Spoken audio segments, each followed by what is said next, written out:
Bien, écoutez, avant de passer au panel suivant, ça va faire un agapé.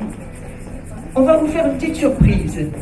La surprise, c'est des extraits de Fatima Al-Mernissi par Amel Ayouch, qu'on va applaudir très très fort. Amel Ayouch! Je pense Saraha. C'est un bonheur de pouvoir nous retrouver à l'initiative de ces belles dames pour pouvoir célébrer cette journée de la femme et plus précisément, comme l'a bien spécifié l'Eleftria, célébrer les droits de la femme. Mais bon, tout ça c'est un prétexte en fait pour pouvoir nous retrouver, hommes, femmes, humains, pour pouvoir fêter ensemble nos retrouvailles et nous parler de vive voix, en chair et en os, nous faire des accolades, donc c'est merveilleux. Alors, اليوم أنا مستعوني باش نجي نتكلم عن نفسي كفاطمة mais bon, je me suis dit que ce serait peut-être plus intéressant de vous parler de ce que j'ai pu écrire durant mon parcours. Alors pour ça, j'ai concocté un petit spectacle que j'ai fait avec une de mes camarades comédiennes, Sana, qui n'est pas là aujourd'hui. Et donc pour ça, vous m'excuserez, puisque étant donné que je vais vous donner quelques extraits du spectacle, à un moment, j'aurai recours à mon petit papier pour le passage qu'elle dit, elle, habituellement, parce que j'aime être précise, surtout sur certains points, comme vous le verrez. Alors, je ne sais pas si quelqu'un connaît le roman que j'ai écrit, probablement, M. Driss Alaoui, Marhaba, Lalla Sabah, c'est un bonheur aussi de vous retrouver, tous les amis. Alors, vous ne connaissez pas, bon, alors je vais vous dire, Rêve de femme, vous connaissez? Voilà. Et j'imagine qu'au moins, quand on connaît Fatima Al-Mernissi, en tout cas, c'est une porte d'entrée magnifique. Je vous conseille de le lire. Et dans ce livre, je commence avec cette phrase « Je suis née en 1940 dans un harem à Fès ». Bon, vous savez que ce roman a été traduit en plusieurs langues. Alors, c'est le mot « harem » qui a suscité beaucoup d'interrogations, essentiellement de l'autre côté des frontières, chez les Occidentaux. Vous imaginez, harem, oh là là, ça a déclenché tout un tas de fantasmes chez les uns et les autres. Et c'est ce qui a fait que j'ai écrit, suite à tout ça, le harem européen, pour rendre la réplique et dire aussi quelle vision moi j'ai de leur propre harem en Occident. Mais bon, aujourd'hui, ça ne va pas être le propos sur le harem. Si vous voulez en savoir davantage, il faudra venir voir mon spectacle. Mais je vais quand même commencer par un extrait de Rêve de femme, puisque dans ce roman, je parle par la bouche d'une petite fille. Et c'est intéressant de parler par la bouche d'une petite fille pour pouvoir dire des histoires vérités. Et puis aussi pour pouvoir vous situer un petit peu le contexte de mon enfance. Alors c'est un peu embêtant ce micro. Née à Fès, ville marocaine du 9e siècle, située à 1000 km de Madrid, l'une des capitales des féroces chrétiens, et à 5000 km de la Mecque. Et c'est vers elle, la Mecque, que nous nous tournons pour prier.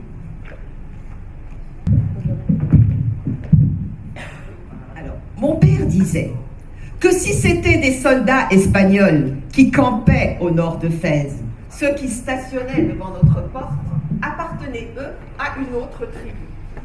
Ils étaient français, chrétiens comme les Espagnols, mais ils parlaient une autre langue. Ils habitaient un pays situé encore plus au nord. Et les vents froids viennent du nord, disait mon père. Paris était le nom de leur capitale. Elle était située 2 fois plus loin que Madrid et ses habitants étaient 2 fois plus féroces. Mon père disait que les chrétiens, comme les musulmans, se battaient entre eux tout le temps. Les Français et les Espagnols s'étaient pratiquement étripés sur notre sol. Et comme ils n'étaient pas arrivés à s'exterminer mutuellement, eh bien, ils avaient décidé de couper le Maroc en 2. À Abawa, un lieu arbitraire, ils avaient construit un portail monumental qu'ils appelaient frontière. Mais le Maroc, m'expliquait mon père, avait existé depuis des millénaires, sans partage ni coupure, même avant l'avènement de l'islam. Jamais personne n'avait entendu parler d'une frontière coupant le pays en deux. Cette frontière, d'ailleurs, n'apparaissait pas dans le paysage. Elle n'existait que dans la tête des guerriers, dans la tête de ceux qui avaient le pouvoir. Mais ça, ma fille, tu ne peux pas aller t'en rendre compte sur place, car les filles ne voyagent pas. Et l'harmonie n'existe que lorsque chaque groupe respecte les hudud. Toute transgression entraîne forcément anarchie et malheur, et il se laissait emporter. Mais les femmes ne pensent qu'à transgresser les limites. Elles sont obsédées par le monde qui existe au-delà du portail. Elles fantasment à longueur de journée, se pavanent dans des rues imaginaires. Et pendant ce temps, les chrétiens continuent de traverser la mer en semant la mort et le chaos. Ainsi parlait mon père. Je suis donc né en plein chaos, car chrétiens et femmes contestaient constamment les frontières sacrées et les violaient sans cesse. Ensuite, à l'école coranique, où l'on m'envoyait à l'âge de 3 ans et où j'apprenais, sous la menace du fouet, à prononcer convenablement les mots sans jamais en comprendre le sens. La directrice, Lella Freha, m'enseignait que l'éducation, c'était apprendre à repérer les hudud. J'étais toujours d'accord avec elle, avec son fouet, hein, surtout l'éducation, les chrétiens, les frontières. Être musulman signifiait respecter les hudud. Et pour un enfant, respecter les hudud voulait dire obéir. Depuis, rechercher les frontières est devenu l'occupation de ma vie. L'anxiété me saisit dès que je ne réussis pas à situer cette ligne géométrique qui organise mon impuissance. À ce propos, il faut absolument que je vous raconte ce qui m'est arrivé un jour dans mon épicerie de quartier. Une femme peut-être commander les musulmans?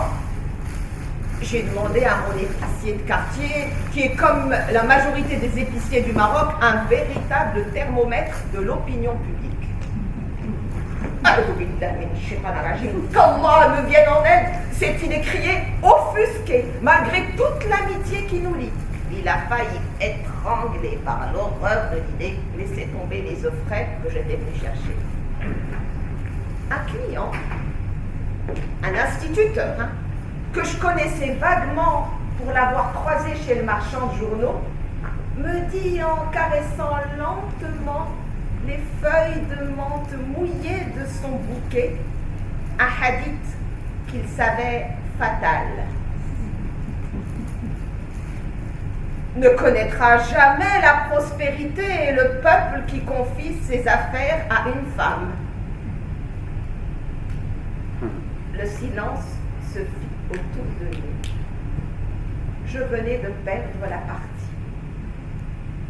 J'ai quitté discrètement l'épicier sans rien dire.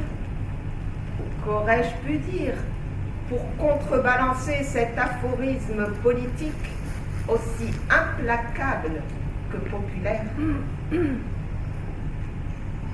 Ma mésaventure dans cette épicerie de quartier n'était pas simplement symbolique. En révélant le comportement misogyne de mes interlocuteurs, elle m'indiquait la piste à suivre pour mieux le comprendre, la piste des textes religieux. Je remonterai donc la chaîne des transmetteurs de ces textes religieux que tout le monde connaît, mais que personne ne creuse vraiment. Je les creuserai donc pour comprendre la misogynie des hommes. Je la soignerai, comme Shahrazad a soigné de son trouble Shahrayar, le roi assassin. Ne connaîtra jamais la prospérité le peuple qui confie ses affaires à une femme. La malchance existe dans 3 choses, la maison, la femme et le cheval. Je n'ai laissé après moi aucune cause de trouble plus néfaste à l'homme que la femme. Ma mission était de taille. La piste des textes religieux m'indiquait de fouiller dans le passé. Et c'est de nos jours une activité hautement surveillée pour les femmes musulmanes particulièrement. Chevaucher seule dans la mémoire, sans gardien et sans guide, se promener au gré des lectures dans les prairies si vastes de la mémoire musulmane. Cette mémoire qui est mienne, est-ce péché? Le Coran, est-ce que cela ne veut pas dire lire, tout simplement? Mais peut-on lire tout simplement un texte où le politique et le sacré se confondent au point de devenir indistincts? Remonter le temps à la source des hadiths n'était pas sans risque, je le savais. Et le livre qui en sortit, le harem politique le paya, il fut interdit pendant de nombreuses années. Cette mémoire histoire est surveillée et gérée. Mais personne n'a réussi jusqu'à présent à interdire l'accès à la mémoire souvenir. Elle échappe aux censeurs qui ne la connaissent même pas. Cette mémoire nous parle d'un prophète qui prônait la non-violence et l'égalité. Les questions se bousculaient. Je cherchais dans la mémoire souvenir comment on en était arrivé à assimiler la femme musulmane à cette créature soumise, marginale, qui se terre et ne s'ouvre au monde qu'apeurée et recroquevillée dans ses voiles.